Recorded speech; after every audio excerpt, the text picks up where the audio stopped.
amigas. Aí, agora sim, vai. De novo. De novo, a história. Agora a sua história, só. Bada 5. Cena dos capítulos anteriores. Essa aqui é pro Madibu, hein? Vai. Madibu. Caraca, cai. Madibu. Ah, só porque ela tá de rosa. Então, aí, Tava no oi. beleza, aí ele falou oi. Olha! Aí ela falou oi.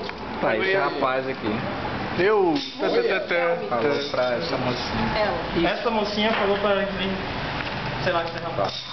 Aí, beleza, chegou tipo, quanto tempo? 15 minutos? 20 minutos? O cara saiu.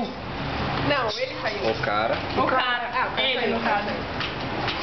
Oh, man. O Riquelme. Oh, man.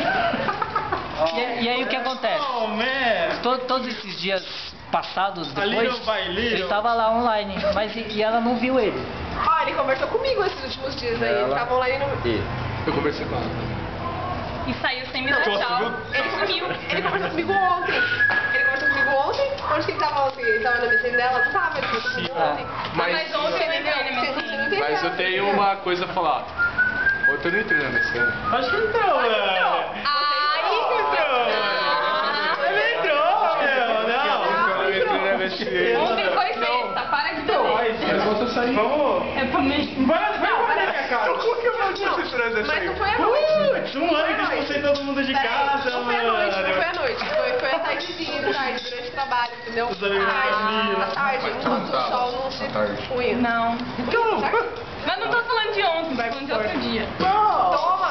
Eu acho que isso é outra coisa. E. Fim. Aí, Tá bom. fim.